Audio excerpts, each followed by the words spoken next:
बच्चे यहाँ तो बहुत इंटेलिजेंट है, कभी कभी मैं भी आता रहता हूँ। तो in honesty is the social value that can be measured और assessed, but integrity is intuitional moral quality that is unlimited. It means honesty is the part of integrity. इतना एक्सप्लेनेशन जो कर सकता है वो पीसीएस बनेगा ही. अब ये मैं बाल का अभी आदर्श में भी गया हूँ 2-3 बार. तो यूनिक बच्चे हैं सभी बच्चे, और जिनका सिलेक्शन नहीं हुआ मैं उनको बधाई दे रहा हूँ. एडवांस में सिलेक्टेड को तो सभी बधाई दे रहे हैं, मैं उनको बधाई दे रहा हूँ. Those who are stand and wait,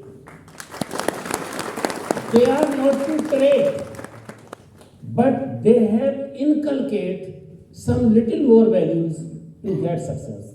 वो थोड़े पीछे हैं, बस ज्यादा नहीं है. तो आपको बेट कर रहे हैं, ट्रेड नहीं करना है, इनकलकेट करना है. मैंने कोई कोर्स नहीं लिखा, मैं अंडरलाइन नहीं कर पाया, स्ट्रेस की वजह से रिकलेक्ट नहीं कर पाया, एडिटिंग नहीं कर पाया, ये छोटी छोटी बातें छूट गई हैं, इन्हीं को ठीक करना है. तो वे बच्चे भी पोटेंशियल हैं. और एक छोटी कमी भी बताऊंगा, क्योंकि मैंने कई बार पढ़ा है, लगभग 10 to 20% अभी भी बैठे हुए हैं और मेरा पैर हिल रहा है और मुझे पता नहीं. तो you are not problem, you are with problem. Solve this problem. Pen खटखट चलता रहता है, मेरा पेन और बज रहा है और मुझे पता नहीं. तो I am not problem, I am with problem. You should solve all these problem. जब मैं बैठा हूं तो मेरा जेस्चर पोस्चर कैसा है, मैं पढ़ रहा हूं तो मैं नोट्स कैसे बनाता हूं. तो लू साहब की और आपकी बात मिली हुई है, क्योंकि वो सक्सेसफुल ऑफिसर हैं और रहे हैं, आप होने वाले हैं. इसलिए दोनों के बीच का तो 2 बातें समझ लीजिए. पहला मैंने क्या बताया, याद है किसी को? पहला क्या बोला? नहीं, वो तो इंटेग्रिटी, वो दूसरी बात है जी. Intellectuality without spirituality has no meaning. तो स्पिरिचुअलिटी को भी ध्यान में रखिए, क्रेडिट दीजिए किसी को. जब हम मास्टर बन जाते हैं तो हम होता है अहंकार, उससे बचना है. तीसरी बात, ये सभी क्वालिटीज लीडरशिप से आती हैं. तो लीडरशिप क्या है? Leadership is not power, but power to empower others. इसलिए भागीदारी की एक विशेषता है. जो बच्चे पहले सिलेक्ट हुए वो यहाँ आते हैं पढ़ाने और इतने खुश होते हैं, मैं बता नहीं सकता. जैसे पवन यादव जी भी यहीं के प्रोडक्ट हैं. अनामिका सिंह की पैशन और कंपैशन, ये दोनों याद रख लो. She has great passion and compassion. वो जब भी पूछती है कहते हैं सर अगली बार आओ तो हमारी लड़कियों के लिए जरूर आइएगा. एक अधिकारी जो बोल सकता है तो उनके बच्चों का तो सिलेक्शन होगा ही. It is her passion and compassion. Pawan ji पूछते ही रहते हैं कि सर इधर भी ध्यान रखिएगा, हम भी कुछ है, तो उनकी भी बात मानते हैं.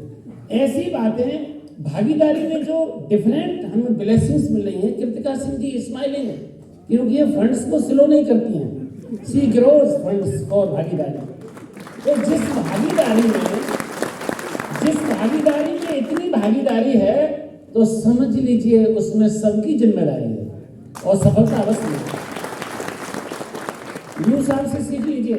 नोट देखिए, simplicity, sublimity plus spirituality equals to personality of loser. कल हमने बोला था, आज भी उनके बारे में बहुत सारी बातें याद रहती हैं. उन्होंने मुझे 65 ईयर्स पे लर्नर बना दिया. मैंने गवर्नमेंट के इतने ट्रेनिंग्स के प्रोग्राम तैयार कर लिए due to his guidance. 65 years, 66 हूँ मैं, but I am 66, but work is fix to learn something new, to create new knowledge. It is due to him. तो कोई चलता पद चिन्हों पर कोई पद चिन्ह बनाता है, बस वही सूरमा वीर पुरुष लूसर कहलाता है. He has created the way. अपना रास्ता बनाया है. शेर अपना रास्ता बनाते हैं, तो आप सभी भी शेर बने, अपना रास्ता बनाएं. Be yourself, don't try to be others. To be others is hell, to be myself is heaven. जिस दिन आप अपने हिसाब से सोचेंगे, अपने हिसाब से लिखेंगे, आप सफल जरूर बनेंगे. जैसे हम दूसरे की नकल करते हैं वही असफलता आ जाती है. तो टू बी योर सेल्फ, कल एक ने वहाँ बोला था 2.5-3 घंटे कल प्रोग्राम चला है सरकार SIRD में, तो वहाँ पर जो ऑफिसर्स बोले, मैं क्या कहूँ, जिनसे हम सबका मान बढ़ा, उत्तर प्रदेश का सम्मान बढ़ा, जिन्होंने अनुचित विभाग चलाए हैं, कितने अधिकारी समझाए हैं, जिनसे शोभित ये उत्तर प्रदेश और भागीदारी धाम है, ऐसे लू साहब को सादर प्रणाम। कल की सुनी बात, अभी मैं और बोल सकता हूँ लेकिन विदाई को ज्यादा नहीं बोलना चाहिए, इसलिए मिली जुली बात कही है। ये सारी क्वालिटीज आप में भी आए। सबको बहुत बहुत नमस्कार। बहुत बहुत आभार सर। अब मैं संस्थान के भागीदारी भवन के deputy director Shri Anand Kumar sir को आमंत्रित करता हूं। सर आप आएँ और अपने विचार रखें। सर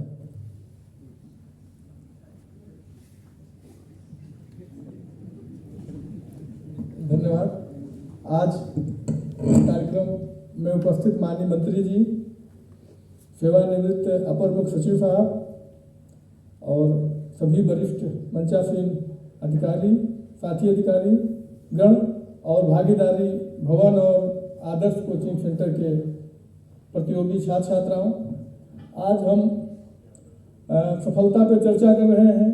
साथ ही साथ इस कार्यक्रम में ACS सर ने जो हम लोगों का मार्गदर्शन किया है, हम लोगों की प्रक्रिया को सरल बनाया है और हमेशा हम लोगों के बीच में उपस्थित रहते थे, उनको धन्यवाद ज्ञापित करने के लिए इस कार्यक्रम में उपस्थित हैं। सर मैं 2-3 बातें कहना चाहता हूँ। सर मैं भागीदारी का जब चार्ज लिया तो यहाँ में इसकी बड़ी प्रॉब्लम थी। रोज़ बच्चे आते थे, कहते थे साहब उन्हें कीड़ा है हलवा में और चना जो है भुना हुआ होता, रोज़ आते थे। मैंने मेस को बुलाया, मेस ठेकेदार को समझाया कि भाई आपसे यहाँ कोई कुछ नहीं लेता है, न लेगा, आप ईमानदारी से काम करिए। आए, फिर 2 दिन किया, फिर वही घटिया खाना देना शुरू किया उन्होंने। तो मैंने सर से बात की कि सर इसको बदलना है, तो सर ने कहा बिल्कुल बदल दीजिए, बदलिए ही नहीं इसके खिलाफ कार्रवाई भी करिए। और सर मैं फाइल पे ले गया, सर ने उसको बदला भी और बदला और कहा कि इसकी कटौती भी करिए जिससे अन्य संस्थाओं में जाके ये इस तरह का काम न कर सके, बच्चों के साथ, बच्चों के स्वास्थ्य के साथ, उनकी पढ़ाई के साथ खिलवाड़ न कर सके। तो सर आपकी सबसे बड़ी जो योगदान है, सबसे बड़ा योगदान जो है सर, आप फाइलों को उलझाते नहीं थे, तुरंत निर्णय लेते थे। हमारे पास एक और जगह का चार्ज है सर, वहाँ मैंने देखा है, दुखी होता हूँ सर, मैं जिले में रहा हूँ, मंडल में रहा हूँ, फाइलों पे किस तरह की जितनी मतलब उसको रोक लें उस तरह के सारे प्रयास होते हैं। तो सर यहाँ मैं जो अच्छा काम कुछ कर पाया तो आपका तुरंत निर्णय था और तुरंत आप निर्णय लेते थे और स्पष्ट निर्णय लेते थे और हम लोग को बताते भी थे। एक प्रकरण आया, फाइल बहुत दिन से उलझी हुई थी, अधिकारी का हम नहीं करेंगे, लेकिन सर ने समझाया। अपनी पोस्टिंग जब नोएडा के सर जिलाधिकारी थे उसका उदाहरण दिया। सर ने कहा अगर हम कोई काम अच्छे मनोयोग से कर रहे हैं, हमारा उद्देश्य अच्छा है, तो हम कभी उसमें फंसेंगे नहीं और कोई फंसाएगा भी तो हम निकल जाएंगे। और सर ने बताया कि जब हुआ तो वहाँ तमाम तरह की पूछताछ हुई, लेकिन काम अच्छा था, मन अच्छा था, काम सच्चा था, पक्का था, तो कोई समस्या नहीं आई। तो सर हम आपके बड़े आभारी हैं। इसी तरह कुछ बच्चे आए हमारे पास, यहाँ के एडमिशन डेट बीत चुकी थी, उनका प्री में हुआ था, आए कहे कि सर मैं बहुत दूर दराज का हूँ, मेरे गांव में कोई पढ़ा लिखा नहीं है और मैं कहीं तैयारी नहीं कर सकता हूँ, मेरा एडमिशन कर लीजिए। मैंने यहाँ कहा एडमिशन कर लीजिए, जैसे हर जगह होता है कि सर डेट बीत गई है और अतिरिक्त हो गए हैं, इनका खर्चा कौन देगा, कैसे होगा। उस पर भी मैं सर से बात किया कि सर लड़का पढ़ना चाहता है, अच्छा है, दूर से है, गरीब है, और सर ने कहा बिल्कुल एडमिशन करिए, कोई भी बच्चा आए यहाँ पढ़ने के लिए तो उसका एडमिशन करिए। सर यहाँ 300 से संख्या ज़्यादा हो गई, बेड नहीं रहे, तो हम लोगों ने सर फोल्डिंग बेड खरीदा, गद्दा खरीदा, अतिरिक्त बेड लगवाए और सभी बच्चों को सर एडजस्ट किया और सबका और इन सब चीज़ों का सर ने पूरा सपोर्ट किया, फाइल पे तुरंत अनुमोदन दिया और किसी भी तरह का उस पर ऐसा नहीं किया कि जो लगे कि परेशान किया जा रहा है, कोई भी परेशानी नहीं आई। और जहां सर मैंने आपसे सीखा है कि प्रशासन कितना भी कड़ा हो, सब कड़ाई करते हैं, तानाशाह भी शासन किए हैं, लेकिन मानवीय होना चाहिए। अगर कोई हम उसको रख सकते हैं, 1-2 दिन लेट हो गया है आने में, कास्ट सर्टिफिकेट बनवाने में, इनकम सर्टिफिकेट बनवाने में, तो उसको इस आधार पर एकदम बिल्कुल नहीं करना चाहिए, एक्सेप्ट नहीं करना चाहिए कि मोटिवेशन नहीं देंगे, डेट बीत गई है तुम्हारा, ये अगर हमारे पास जगह है, हमारे पास सुविधा है, हम उसको रख सकते हैं, तो सर हमें रखना चाहिए। सर ये मैंने आपसे सीखा है। और सर आप हमारे मंडलायुक्त भी रहे हैं मुरादाबाद में। और सर जमीनी लेवल पर जैसे आंगनबाड़ी कार्यकर्ता, ग्राम विकास अधिकारी, लेखपाल, इनके बीच में जाके कैसे काम करना चाहिए और किस तरह का हमारा आउटपुट होना चाहिए गवर्नमेंट के लिए, पब्लिक के प्रति हमारा क्या रवैया होना चाहिए, सर के कार्यप्रणाली से और सर के विभिन्न कार्यक्रमों से मैंने भी बहुत सीखा है। सर एक घटना अभी बताऊंगा, माघ मेला में हमारी ड्यूटी लगी थी कुंभ में। सर वहाँ गए हुए थे, सर के पास परिवहन का भी चार्ज था और वहाँ हम गए, सर मिले अधिकारियों से, तो उन्होंने कहा कि नहीं सर समाज कल्याण में नहीं जाएंगे, पहले परिवहन में जाएंगे। तो मैंने कहा नहीं, मैं सर से मिल के एक बार अनुरोध करूंगा, फिर सर जहाँ जाएंगे ठीक है। मैंने सर से कहा कि सर हमारा काम भी चल रहा है, सर आप वहाँ एक बार देख लेंगे, आशीर्वाद दे देंगे, मार्गदर्शन दे दें, काम और अच्छा चलेगा। तो सर ने कहा नहीं, पहले मैं वही समाज कल्याण जहाँ स्थापित हो रहा शिविर वहाँ चलूँगा। और सर वहाँ गए और सर ने वहाँ हम लोग को मार्गदर्शन किया। माननीय मंत्री जी के मार्गदर्शन में पूरा काम हो रहा था। सर भी गए, मार्गदर्शन किए और हम लोग पहली बार कुंभ में गए थे और बहुत अच्छे तरीके से बिना किसी विवाद के वो कार्यक्रम संपन्न हुआ। सर उसमें आपका सहयोग रहा, उसके लिए भी आपको हम लोग आभारी हैं। सर इसी तरह हम लोगों को आपका मार्गदर्शन मिलता रहेगा और जब भी हमारे बच्चे आपको याद करेंगे, आपसे मिलना चाहेंगे, आपके आशीर्वचन और मार्गदर्शन की इच्छा होगी, सर हम आपसे अनुरोध करेंगे और आप आके हमें अनुग्रहित करेंगे। सर इसी आशा और विश्वास के साथ आपका बहुत बहुत धन्यवाद सर। जय हिंद, जय भारत। बहुत बहुत आभार सर। अब मैं joint director Shri PK. Tripathi sir को आमंत्रित करता हूं। सर आप आएं और अपने विचार रखें। सर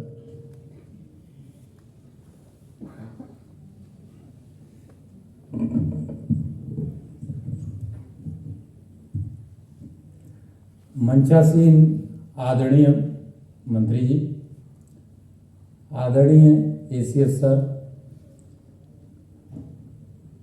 साथी पटेल जी और अन्य साथी अधिकारीगण और प्यारे बच्चों बच्चियों, आज यहाँ पर दो कार्यक्रम एक साथ हैं। एक तो हमारे यहाँ के जो डायरेक्टर रहे हैं और हमारे अपर मुख्य सचिव रहे हैं, उनका विदाई भागीदारी भवन से हो रही है। दूसरे उन बच्चों को सम्मानित किया गया जिन बच्चों ने सफलता प्राप्त की है। हमारे एसीएस सर असीम ऊर्जा के स्रोत हैं और इनके पास रहने से ही हम लोगों को सकारात्मकता मिलती है और इनके निर्णयों में भी हमें पूरी कार्य करने की प्रेरणा मिलती है।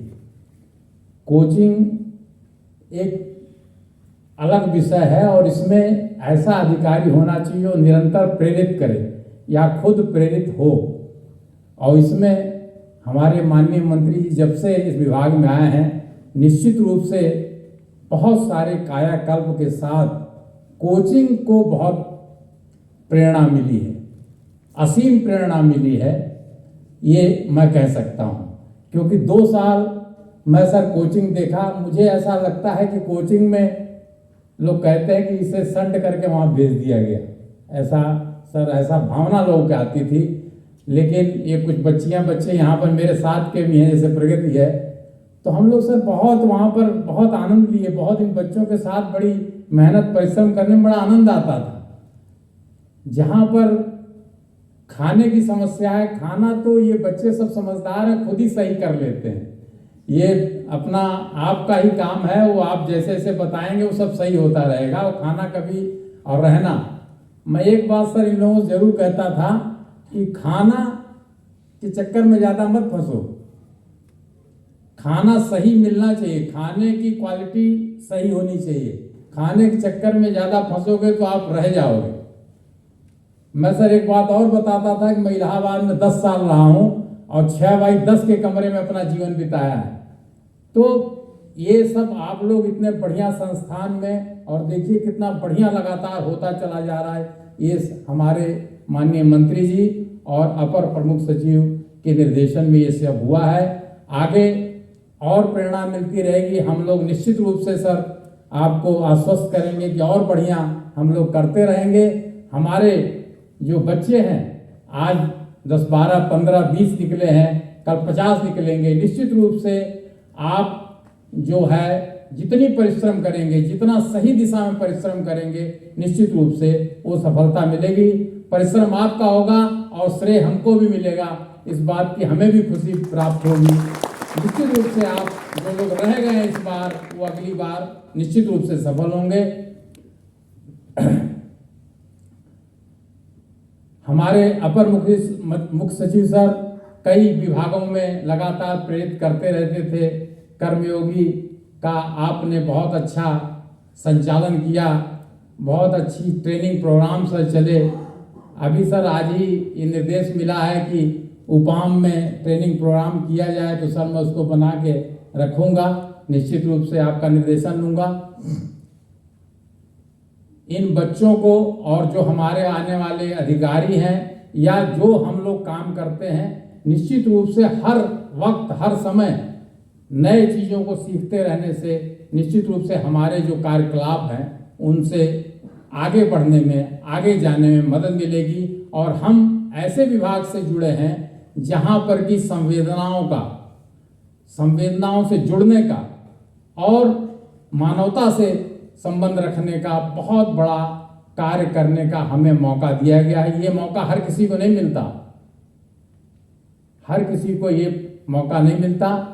हमारे विभाग के अधिकारियों कर्मचारियों को मिला हुआ है और यहाँ पढ़ने वाले बच्चों को आगे बढ़ने का मौका मिल रहा है। इन्हीं शब्दों के साथ मैं सभी का धन्यवाद करते हुए अपनी बात समाप्त करता हूँ। धन्यवाद। बहुत बहुत आभार सर। मैं इसके बाद में सर इसमें कुछ बातें और हैं, एक दो बातें मैं सर साझा करना चाहता हूँ। बच्चों से अक्सर मैं बात करता था यहाँ पर सर। जब मैं आया था तो एक कुछ चैलेंज ऐसे होते थे जिसका समाधान नहीं हो पा रहा था। बच्चों से बात किया, माननीय मंत्री महोदय आपकी उपस्थिति से जब मैं आपके पास पहली बार यहाँ का एक चैलेंज लेकर गया कि लाइब्रेरी 10 से 5 खुलती थी और बच्चे जो है उसी समय क्लास में रहते थे, चलता नहीं था। तो माननीय मंत्री महोदय ने कहा कि जो बेस्ट करना है आप करो, हमारी तरह से पूरी आज़ादी है, कोई दिक्कत नहीं है। मैं एसीएस सर के पास लेकर के गया कि सर ऐसे कुछ चैलेंज है कि लाइब्रेरी 10 से 5 खुलती है, हमें 24 घंटे खोलना है। तो ये हुआ कि सर ने कहा कि नहीं बिल्कुल आप खोलिए, टेस्ट सीरीज कराइए, मेंटर चयन करिए, जो आप बेस्ट कर सकते हैं वो पूरी आज़ादी सर ने दिया कि आप बेस्ट से बेस्ट यहाँ पर करिए जिससे बच्चों का चयन हो। तो सर पूरा संस्थान माननीय मंत्री महोदय आपका और एसीएस सर का आभारी है कि आपके इतने अच्छे नेतृत्व की वजह से ये सफलता प्राप्त हो सकी है। इसी क्रम में मैं एसीएस सर से अनुरोध करता हूं कि सर कृपया आप आएं और हम लोगों को अपने आशीर्वचन से अनुग्रहित करें।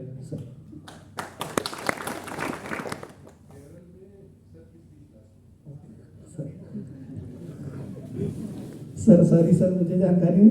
मैं माननीय मंत्री महोदय से अनुरोध करता हूं कि सर कृपया आप आएं। धन्यवाद पवन, बहुत बहुत धन्यवाद।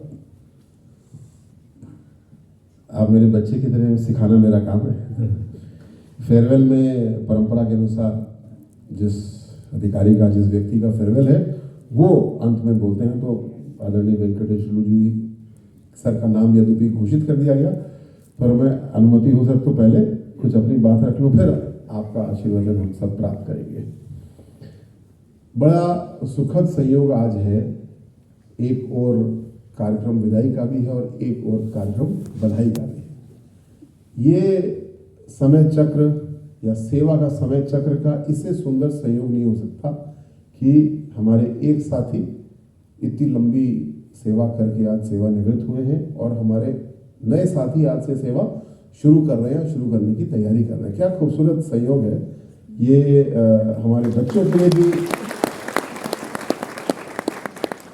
मुझे लगता नहीं कि आप सारे बच्चे जो चयनित हुए हैं उनकी मैं मानूं अगर आज सर्विस की शुरुआत हो तो इस तरीके से हो रही होगी। और वेंकटेश्वर लू जी के लिए भी बहुत सुखद संयोग है कि शायद ही किसी को फेयरवेल मिला हो इस तरह का, जहां नए बच्चे आए हैं वो आपको फेयरवेल दे रहे हैं। लेकिन मैं ये भी समझता हूँ कि ये फेयरवेल केवल एक औपचारिकता है, क्योंकि आदरणीय वेंकटेश्वर लू जी मूल रूप से एक शिक्षक है।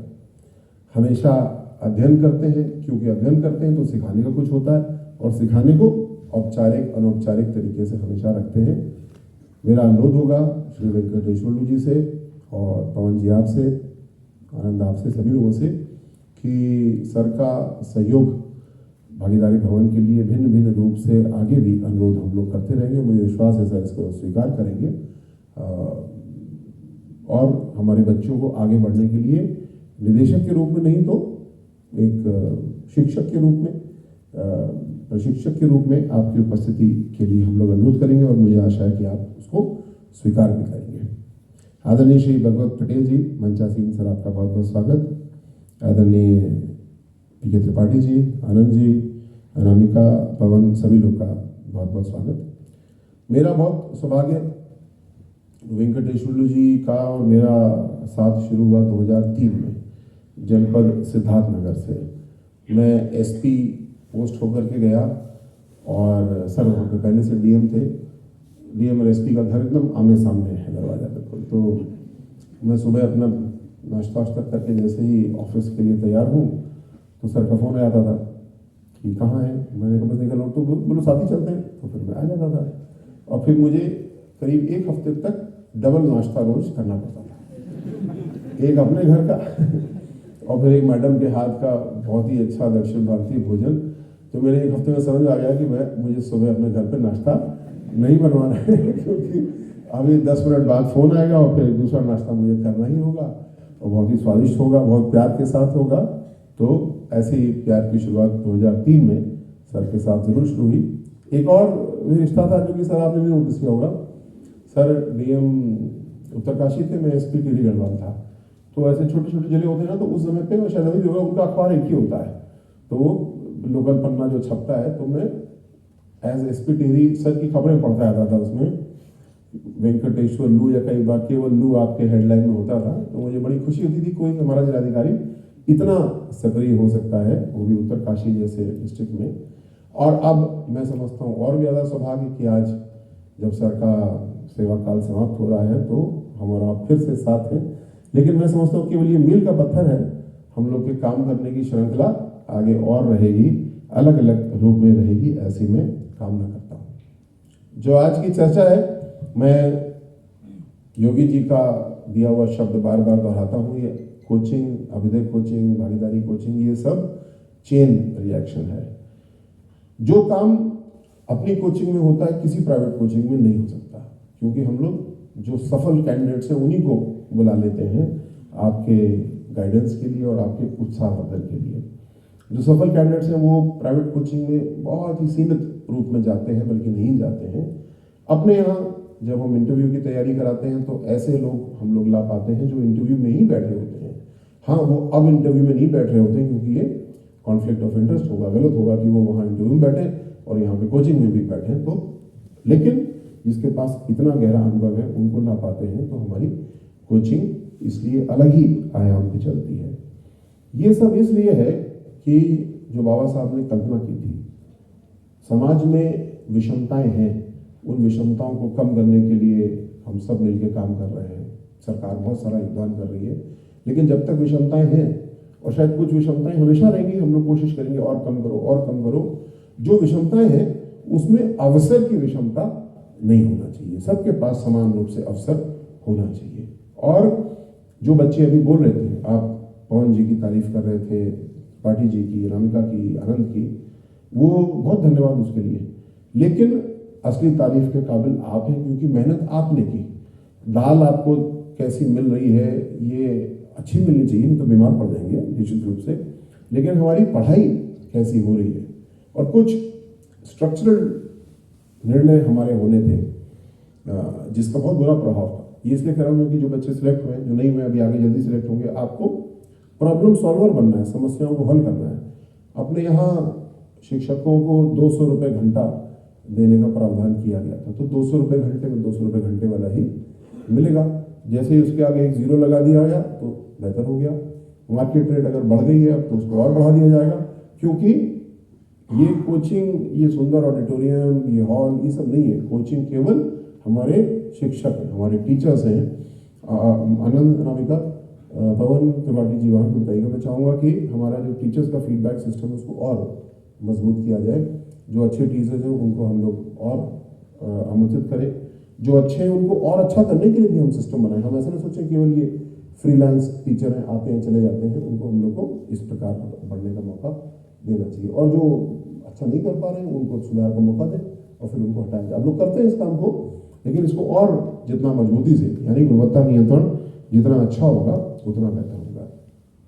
एक चिंता मुझे हमेशा रहती है बच्चों के पर्सनालिटी डेवलपमेंट की।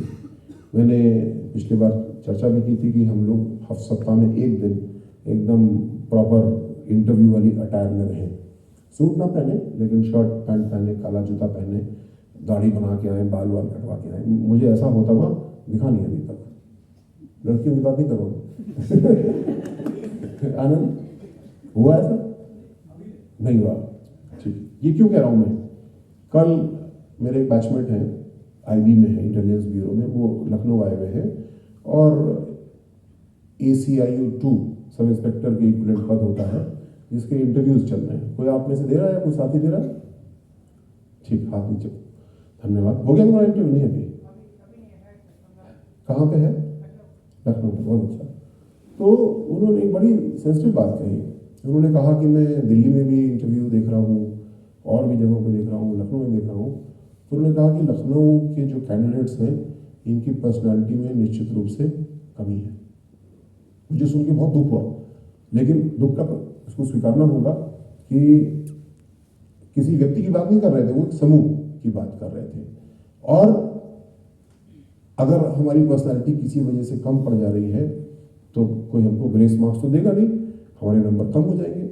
तो मैं तीनों लोगों से, चारों लोगों से चाहूँगा हम लोग अपने बच्चों के पर्सनालिटी डेवलपमेंट के लिए खूब काम करें। जो अभी रिजल्ट आया उसमें जो बच्चे क्लियर कर गए अच्छा, जो नहीं किए वो भी, सबके मार्क्स आप इकट्ठे करते हैं कि नहीं? करो और देखो हमारे इंटरव्यू की परफॉर्मेंस कैसी रही, किन बच्चों की कम रही, किन की ज़्यादा रही। क्योंकि इंटरव्यू का बहुत बड़ा अनुपात है। आप जब सिलेक्शन की बात देख रहे हैं कि जब हम मेंस क्लियर कर गए तो आज 3/4 दौड़ तो पूरी हो गई, लेकिन इंटरव्यू में हमारे बच्चे पीछे नहीं छूटे, उस दौड़ में और आगे हो जाए और अच्छा कर लें। इसके लिए जो हम 15 दिन का क्रैश कोर्स चलाते हैं उससे काम नहीं चलने वाला, उससे थोड़ा कॉन्फिडेंस बढ़ता है, मॉक इंटरव्यू होते हैं। लेकिन जैसे बच्चे हमारे पास आते हैं हमको उसी दिन से पर्सनालिटी डेवलपमेंट पे काम शुरू कर देना चाहिए। और केवल इंटरव्यू के लिए नहीं, और भी चीज़ों के लिए आप कोई भी काम कर रहे हैं, अगर मान लीजिए सर्विस करने का मन नहीं किया, आपने बिजनेस किया, कोई भी काम किया, तो फाइनली हमारा व्यक्तित्व, हमारी पर्सनालिटी, अपने बोलने का तरीका, लोगों की पूरी बात सुन पाने का तरीका, ये जीतने वाले और हारने वाले का अंतर पैदा करेगा। तो इसके लिए हम लोग को मिल करके काम करना होगा। और इसमें आदरणीय वेंकटेश्वर जी सर को हम लोग बुलाते रहेंगे। सर की स्वयं पर्सनालिटी इस मामले में एक उदाहरण हम लोग के लिए है। एक और सादगी भी है और एक और गहराई भी है। कबीर जी की वाणी हो, गीता का सार हो, गीता के श्लोक हो, महाभारत की कहानियाँ हो, सर के पास उसका भंडार है और उसको किस तरह प्रयोग करना है ये भी सर को बहुत बेहतर आता है।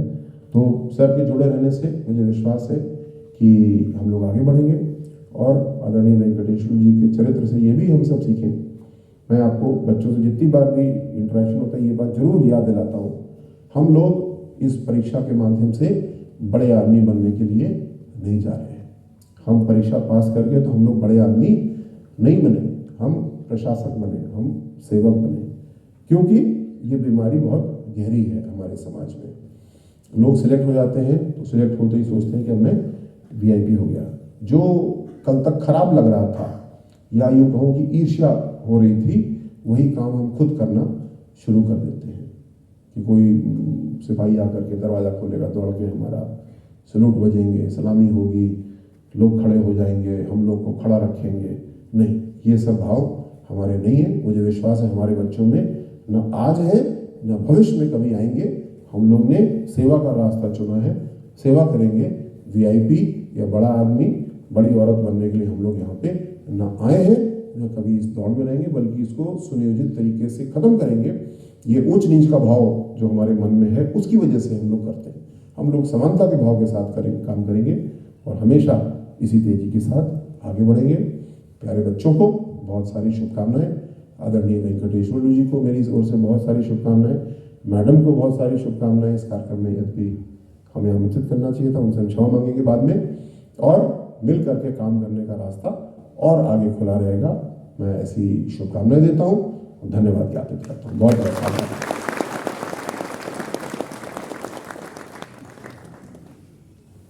बहुत बहुत आभार सर। अब मैं आदरणीय एसीएस सर से अनुरोध करता हूं कि सर कृपया आप आएं और हम लोगों को संबोधित करने का कष्ट करें सर।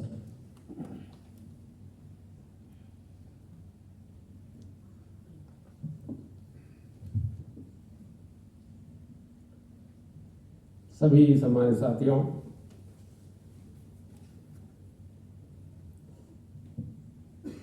मैंने 15 अगस्त और 26 जनवरी हर बार यहाँ पर आके प्रोग्राम करता था।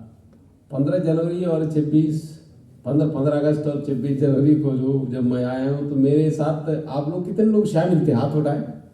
ये सब लोग थे, सभी हमारे साथ हैं। ये तो साथियों, अभी जितने वक्ताओं ने जो बताया है कि इस पे आप लोगों की सफलता में बहुत सारे लोगों का योगदान है। विशेष रूप से जो माननीय मंत्री जी तो यही रहते हैं, अधिकांश टाइम को यहीं पर बिताते हैं, और इसी कारण से मैंने ये डायरेक्टर का चार्ज भी अपने पास रखा। भाई मंत्री बोलेंगे तो कम से कम वहाँ पे तो थोड़ा आगे पीछे हो जाए तो बैठ के हम लोग थोड़ा आपस में भी चर्चा करके फिर मंत्री जी के बैठक में हम जाएंगे उसको।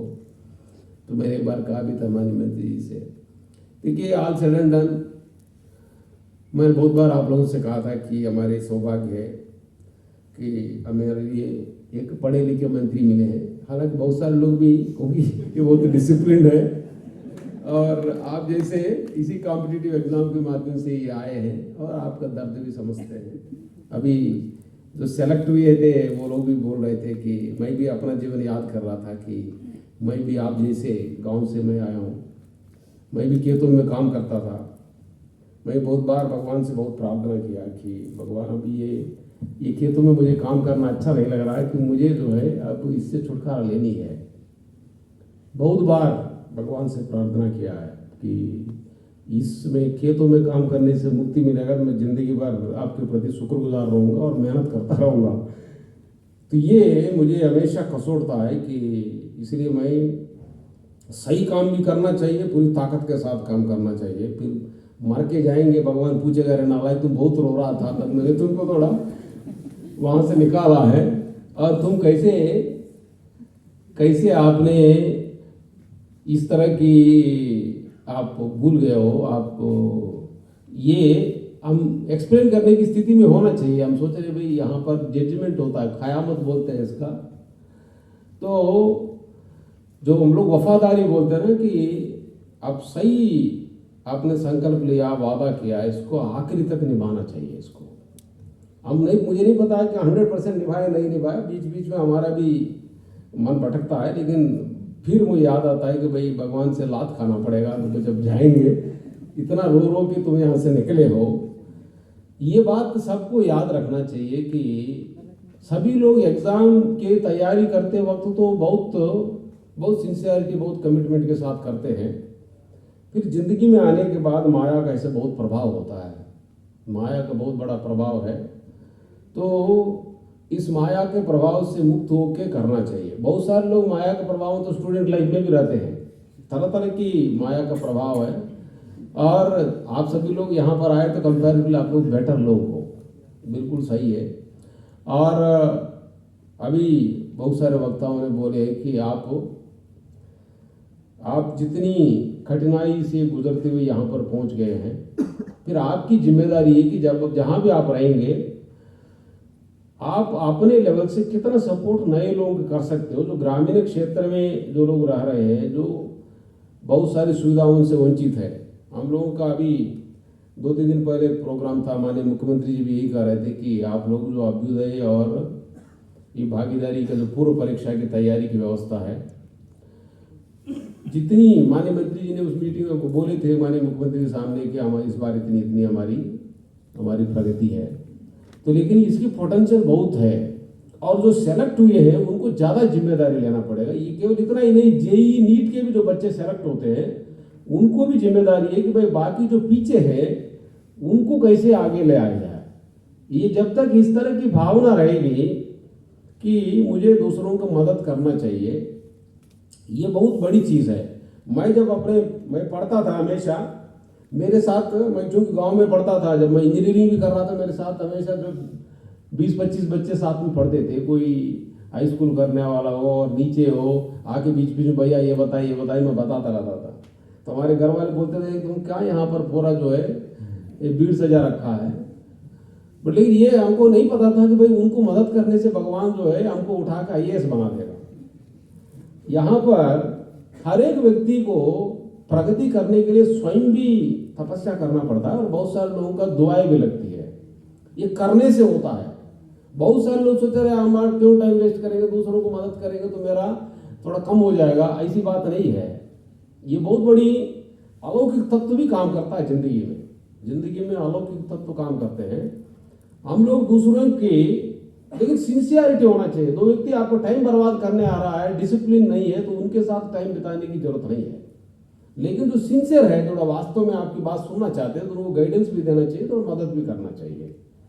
ये आपके द्वारा किए गए जो मदद है उनको आप जिनको मदद कर रहे हो उनका कितना फलीभूत होगा अलग बात है, लेकिन उसकी आपके ऊपर बहुत गुना मदद करेगी। आपको पता नहीं होगा कि वो कब आपको उसका प्रभाव कब तक आपके ऊपर आएगा, कब आएगा। इसलिए बोलते हैं भगवान के यहाँ पे थोड़ा देर है, अंधेर नहीं है। भगवान के यहाँ पे थोड़ा देर है, अंधेर नहीं है। इसलिए हमेशा संघर्ष करना चाहिए, सही कार्य के लिए करना चाहिए, लेकिन दूसरों को दोष देखना क्या भी नहीं है। हर एक व्यक्ति अपनी अपनी समझ के अनुसार काम करता है दुनिया में। यहाँ पर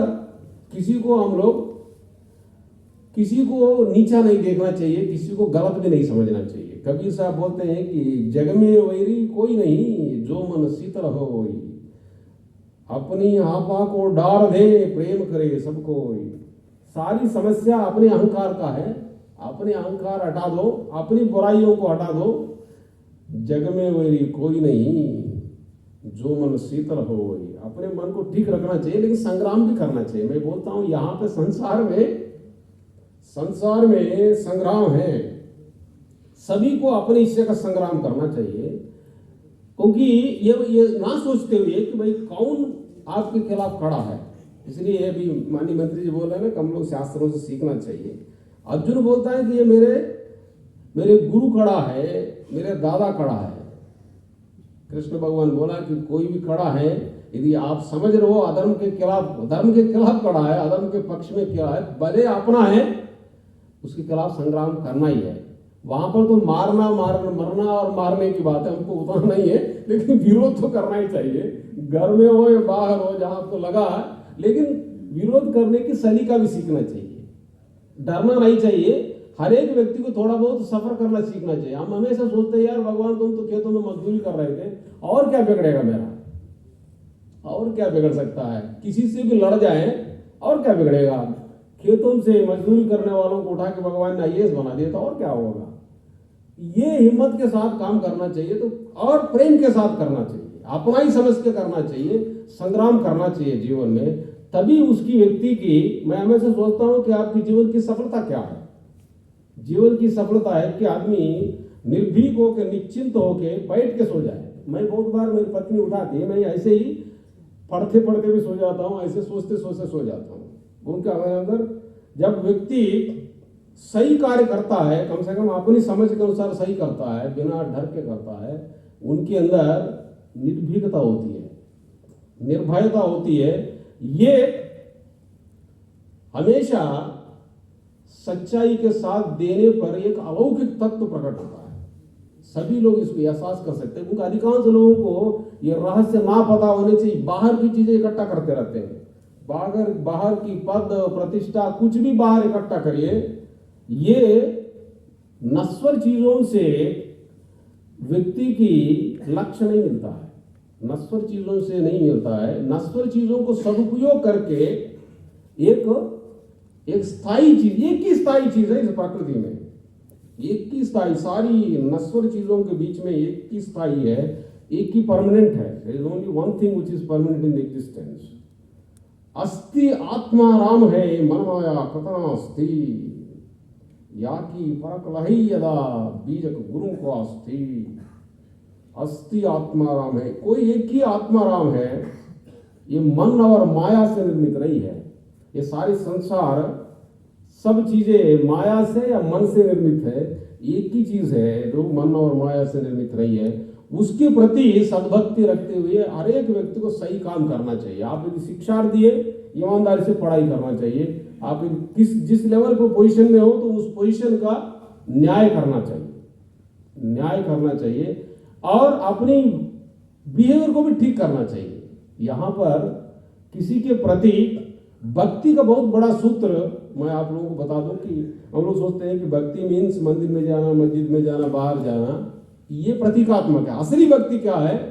जीवन में ऐसा जीवन जीना चाहिए कि अपने व्यवहार से जानबूझ के किसी को ठेस पहुंचाना, उत्तेजित करने का उद्देश्य नहीं होना चाहिए। यस्मान्नो द्विजते लोको लोकान्नो द्विजते जयः हर्षामर्ष भयोद्वेगैः मुक्तो यः सच में प्रियः। भगवान ने बोला कि कौन मेरे लिए प्रिय है, उनका व्यवहार ऐसा होना चाहिए, दूसरों के बिहेवियर कैसे कितना भी खराब हो, आपके अंदर उत्तेजना ना हो। प्रयास करना चाहिए, यदि ऐसा हो जाए तो वो बहुत बड़ा प्रिय भक्त हो जाएगा, भगवान वास्तविक भक्त हो जाएगा।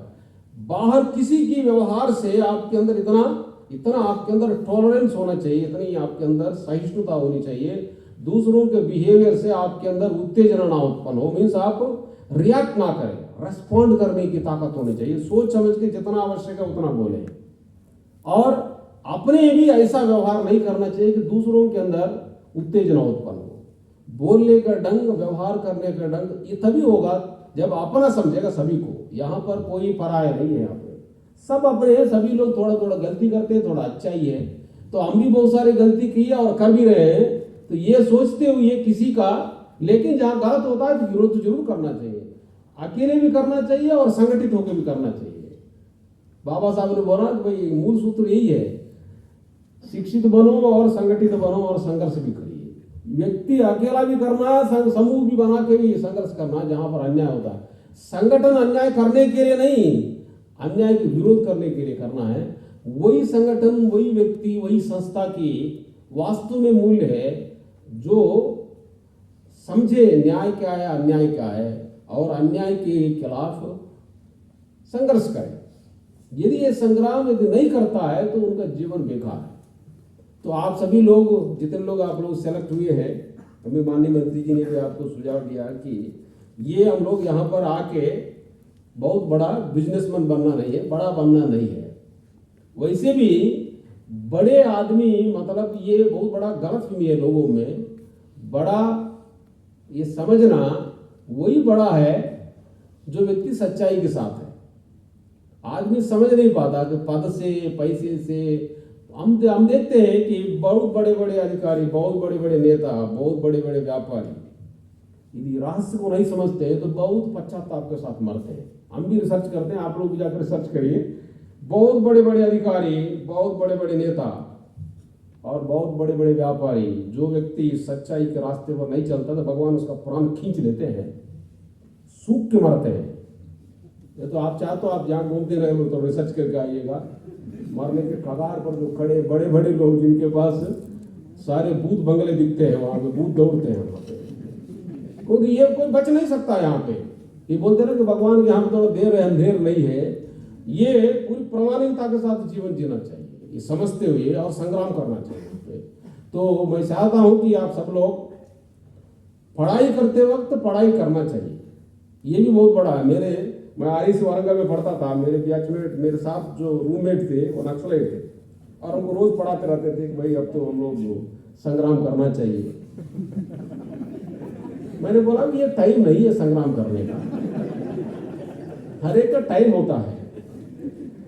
अब एक दिन राइड पड़ा हमारे कमरे में, उनके यहाँ पे तो नक्सलाइट लिटरेचर मिला मेरे पास। मैं उस समय जो है मैं अरुणाचल सेवक का उस तरह की मैं जो है भक्त था थोड़ा। ये अरुणाचल से रिलेटेड लिटरेचर मेरे पास पाया गया। वो तो बोल रहे थे कि बाकी वहाँ पे सिपाही आए थे इनको भी ले चलिए, तो रूम में भी कुछ न कुछ खुराफात करता ही होगा। लेकिन वहाँ पे जो दरोगा जो सीनियर आए थे कि भाई ये तो शरीफ लग रहा है, इनके पास तो लिटरेचर नक्सलाइट लिटरेचर तो मिल नहीं रहा है, नहीं इनको रहने दो। मैंने कहा यार भगवान ने कितना बड़ा कृपा करे, तो उठा के लिए जाते तो हमको और बार बात करानी पड़ती। ये एक और ये भी बहुत बड़ी चीज है। तो जीवन में बहुत सारी चीजों से गुजरना पड़ता है, हर एक व्यक्ति को बहुत सारी चीजों से गुजरना पड़ता है। ये बहुत जरूरी है कि भाई आज के डेट में आपको पढ़ाई करना है, पढ़ाई करने पर उस पर आपको ध्यान देना चाहिए। जब जो करना चाहिए उसको उस पर ध्यान देना चाहिए, नहीं ना कि आप दुनिया भर की चीजों से आदमी उलझते रहे। दुनिया भर की चीजों से अभी ये टाइम नहीं है। हर एक चीज का देश काल परिस्थिति का ठीक से आप मूल्यांकन करना चाहिए।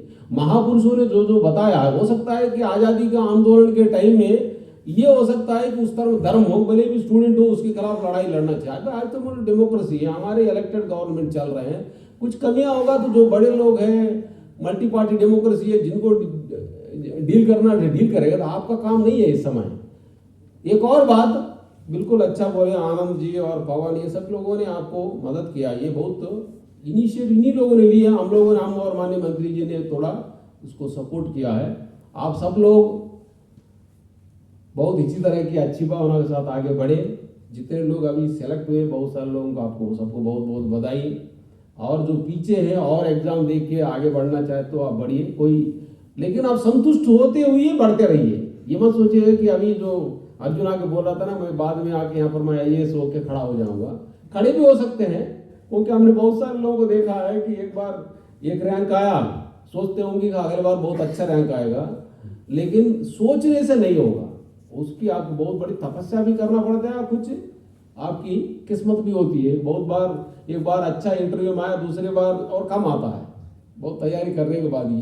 क्योंकि बहुत बार माइंड जो है एक बार सेलेक्ट होने के बाद बड़े बहुत सारे इल्यूजन्स में चला जाता है, बहुत बार ओवर कॉन्फिडेंस में चला जाता है। तो एक बार आने के बाद सोचता है कि हम दूसरे बार और आगे निकल जाएंगे।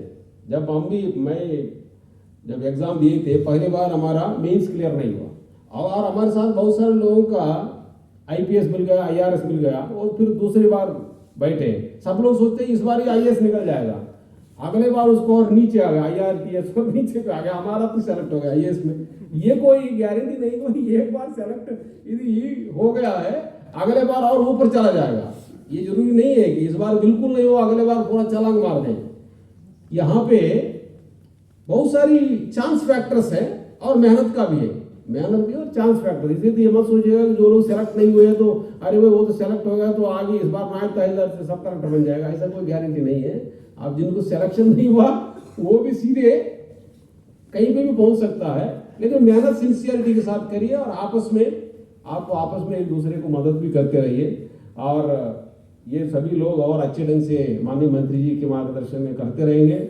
और माननीय मंत्री जी ने जो अपेक्षा किया, हम भी आप लोगों के बीच में जो भी मदद हो सकता है तो आपको हम लोग मदद भी करेंगे। और जो अन्य लोग हैं उपाम से इस बार वो पवन बोल रहा था कि सर हमारे जो एडिशनल डायरेक्टर ने कहा कि सर ये तो PCS डायरेक्ट PCS ऑफिसर नहीं है, कैसे इंटरव्यू के लिए इनको मार्गदर्शन के लिए कैसे भिजवा दें। मैंने बोला यार केवल PCS एग्जीक्यूटिव थोड़ी डायरेक्शन और गाइडेंस दे रहे हैं, बाकी जो अलाइड सर्विस वाले सब रजिस्ट्रार है और व्यापार कर अधिकारी वो भी अच्छे गाइडेंस देगा। तो हमने उनको बुलाया, उनको वो भी आप लोगों के बीच में आके समय बिताए हैं।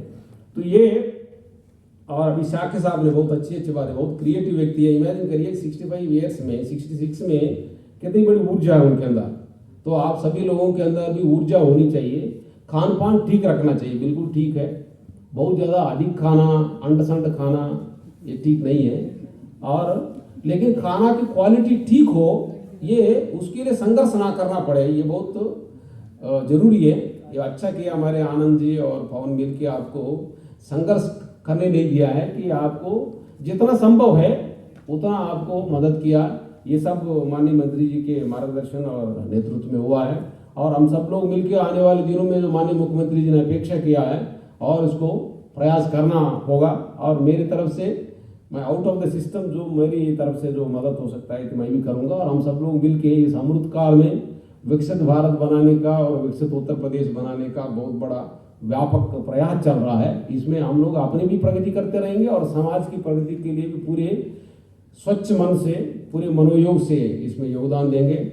और इसी आशा के साथ मैं ईश्वर से प्रार्थना करता हूँ कि हम सब लोग मिलके जो इस जिनकी जो भूमिका है वो भूमिका सही ढंग से निभाते हुए, और ये भारत भूमि ऋषि मुनियों का देश है, ईश्वर को याद करते हुए देशभक्ति और ईश्वर भक्ति दोनों एक ही है। ईश्वर भक्ति, देशभक्ति, समाज भक्ति की भावना के साथ और पूरी मनोयोग से, पूरी निष्ठा के साथ हम लोग आगे बढ़ेंगे और इस अमृत काल में इस भारत को और इस उत्तर प्रदेश को महान बनाने में पूरा योगदान देंगे। सबको बहुत बहुत शुभकामनाएं। जय हिंद, जय भारत।